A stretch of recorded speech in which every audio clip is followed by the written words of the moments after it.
नमस्कार मित्रों, मैं धनेश्वर महतो। मोदी सरकार ने फिर से आज 12 तारीख है और 12 तारीख को फिर से देश की जनता, गरीब जनता, मजदूर जनता को फिर से धोखा दे दिया मोदी ने आज। क्योंकि फिर से जो आज दिल्ली में जो आज से ट्रेनें चल रही हैं 15 शहरों के लिए, वो सारी की सारी वीआईपी ट्रेनें हैं। वीआईपी मतलब एयर कंडीशन जो एसी ट्रेन है वो चालू की जा रही है। तो एसी में मजदूर आदमी 4,000-5,000 रुपए का किराया नहीं दे के जा सकते हैं। तो सोच लीजिए, मोदी का कोई भी कदम, एक भी कदम गरीब मजदूरों के लिए नहीं उठाया जाता है। अभी तक का आप उसका इतिहास देख लीजिए। बहुत सारी बातें वो गरीब मजदूरों के लिए करते हैं और सत्ता में भी जो आए हैं वो सिर्फ गरीब मजदूरों के ही लिए मतलब वादा करके आए हैं, लेकिन एक भी काम इस देश की गरीब जनता के प्रति मोदी ने आज तक नहीं किया है। वरना सोचने की बात यह है कि सिर्फ 2 टाइम का खाना मांगा इस देश की जनता ने। जो गरीब मजदूर बाहर प्रदेशों में फंसे हुए हैं वो एक भी लॉकडाउन का उल्लंघन नहीं करते यदि उनको 2 टाइम का राशन सरकार उपलब्ध कराती। और यही मोदी सरकार है, यही नरेंद्र मोदी है जिसने कहा कि हमारे पास पूरा पर्याप्त भंडार है अनाज का, किसी चीज की कोई कमी नहीं है। लेकिन कमी है, अरे आपका घर भरा हुआ है, उससे कोई बहस नहीं है, लेकिन गरीब मजदूरों के लिए जब 2 टाइम का आप अनाज नहीं मुहैया करा सकते तो कोई फायदा नहीं है। भले आप कुछ भी हो, उससे कोई बहस नहीं है। अब मैं कुछ आप लोग को माननीय पूर्व प्रधानमंत्री अटल बिहारी वाजपेयी जी का एक बयान दिखाता हूं, साथ में नरेंद्र मोदी जी का एक बयान दिखाता हूं। आप लोग स्वयं फैसला करें कि यह प्रधानमंत्री सच्चा है या स्वर्गीय अटल बिहारी वाजपेयी भारत रत्न प्रधानमंत्री जो पार्लियामेंट में कहा था वो सच बोल रहे थे, या ये प्रधानमंत्री सच बोल रहा है। इसका डिसीजन आप स्वयं करेंगे। बस 1 सेकंड।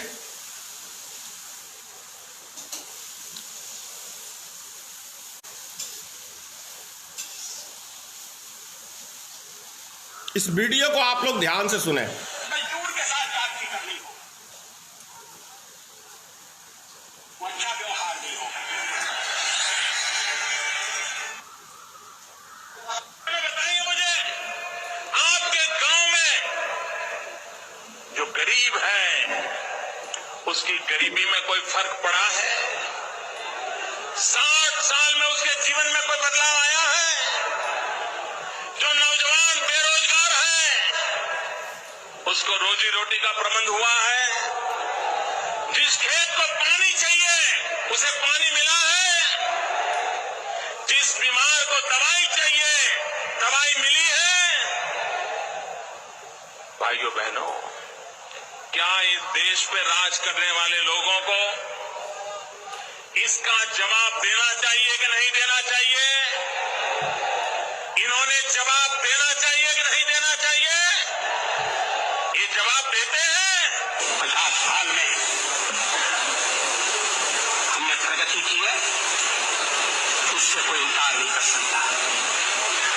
चुनाव के दौरान वोट मांगते हुए, सरकार की नीतियों पर कठोर से कठोर प्रहार करते हुए और पुरानी सरकार की नीतियों आलोचना करने के लिए लायक बहुत सामग्री थी। हर जगह मैंने ये कहा कि मैं उन लोगों में से नहीं हूं जो 50 वर्ष की उपलब्धियों पर पानी फेर दे। ऐसा करना देश के पुरुषार्थ पर पानी फेरना होगा। ऐसा करना देश के किसान के साथ अन्याय करना होगा। मजदूर के साथ जाति करनी होगी। आम आदमी के साथ भी वो अच्छा व्यवहार नहीं होगा। अब आप लोग स्वयं फैसला करें कि श्री नरेंद्र मोदी जी सच बोल रहे थे या भारतीय जनता पार्टी के पूर्व राष्ट्रपति माफ करिएगा, पूर्व प्रधानमंत्री श्री अटल बिहारी वाजपेयी, भारत रत्न, जिसको भारत रत्न का पुरस्कार मिला, वो प्रधानमंत्री झूठ बोल रहा था। झूठ तो दोनों में से एक कोई बोल ही रहा है। फैसला आपको करना है कि कौन झूठा कौन सच्चा है। दूसरी चीज, यदि प्रधानमंत्री नरेंद्र मोदी झूठ बोल रहे हैं तो इन्हें सत्ता में बने रहने का 1 मिनट भी कोई अधिकार नहीं है। 1 मिनट भी सत्ता में बने रहने का इनको कोई अधिकार नहीं है। ये देश की गरीब जनता के साथ इतना बड़ा खिलवाड़, इतना बड़ा मजाक, ये कतई बर्दाश्त नहीं है। नरेंद्र मोदी जी, ये कतई बर्दाश्त नहीं है। आपका विरोध तो होगा और हम लोग करते रहेंगे विरोध। आपकी गलत नीतियों का विरोध हम लोग करते रहेंगे। ऐसा नहीं है कि भारत में आपके डर से कोई नेता बोलेगा नहीं।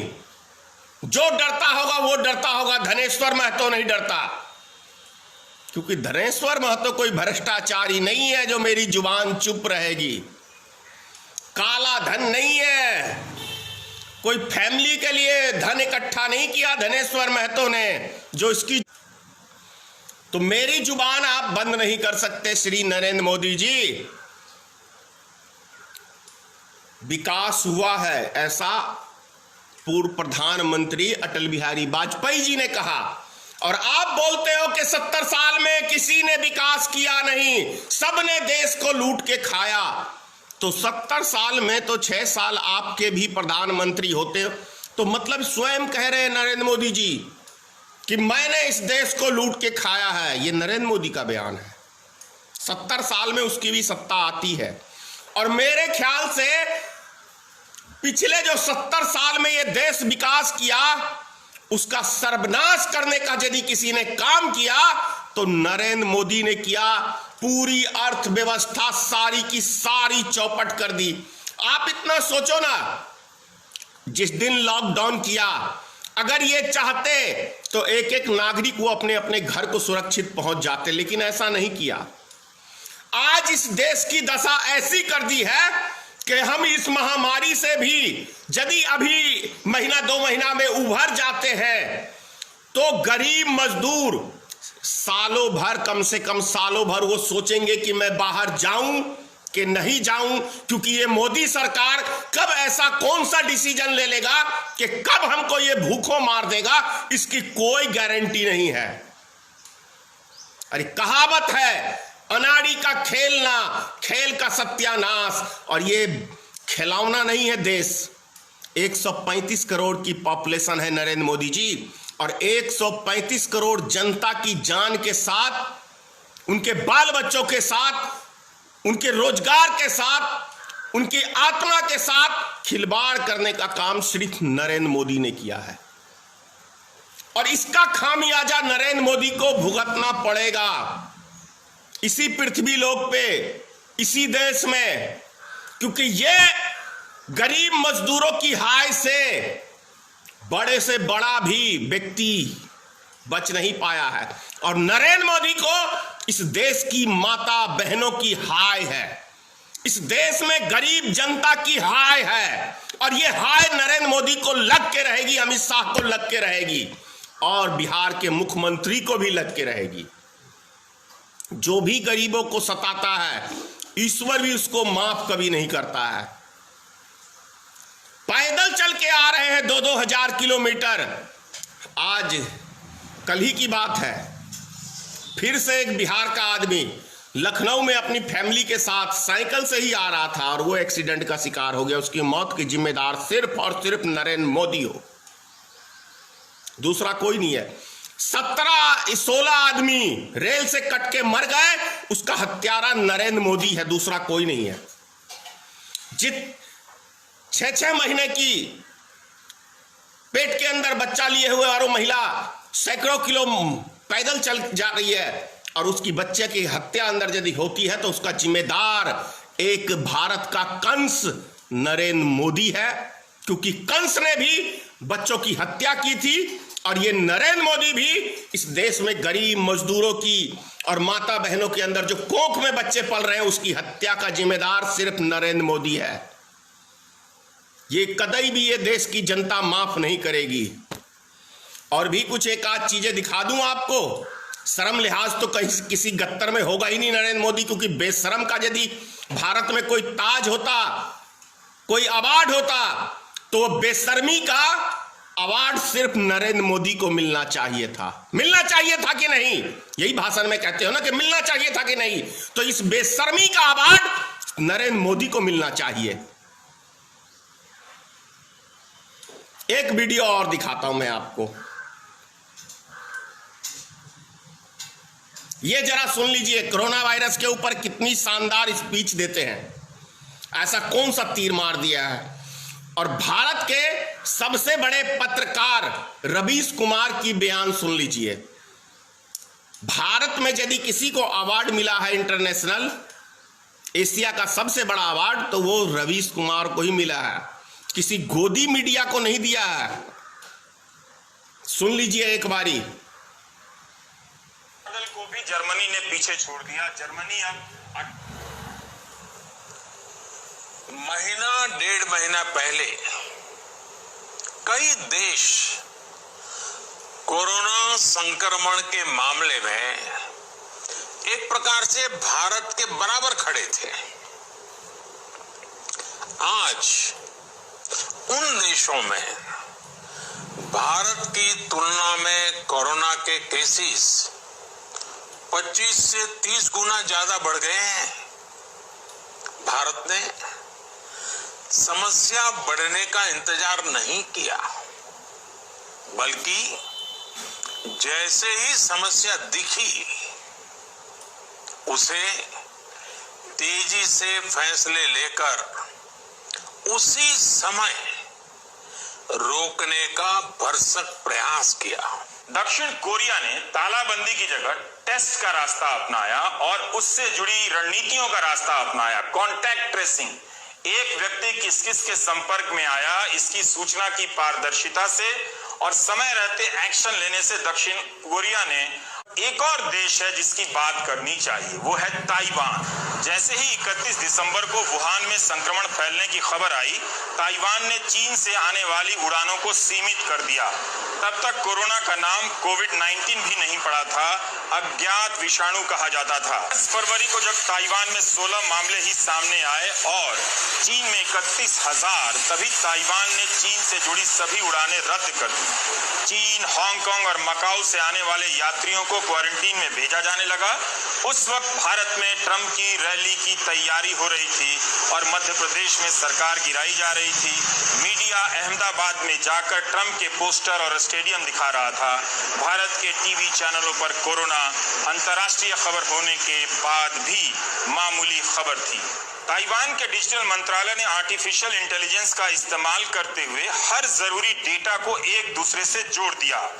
बीमा कंपनियों से विदेशों से आने वाले और विदेश यात्रा करने वालों का डेटा लिया गया और वीजा विभाग से जानकारी ली गई। 18 फरवरी से ही तमाम जानकारियां अस्पताल से लेकर क्लिनिक और दवा की दुकानों को उपलब्ध करा दी गई, ताकि जो भी मरीज जाए उसकी यात्राओं का इतिहास सबके पास पहले से मौजूद रहे।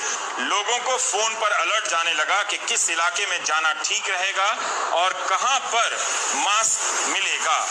दूसरी तरफ सरकार ने निर्यात बंद कर अपने स्तर पर उत्पादन शुरू कर दिया। जनवरी बीतते बीतते ताइवान के पास 4.5 करोड़ सर्जिकल मास्क हो गए, 2 करोड़ N95 मास्क और 1000 नेगेटिव प्रेशर आइसोलेशन रूम बना लिए गए। जल्दी ही ताइवान के राष्ट्रपति ने ऐलान कर दिया कि ताइवान एक दिन में 1 करोड़ मास्क बना सकता है।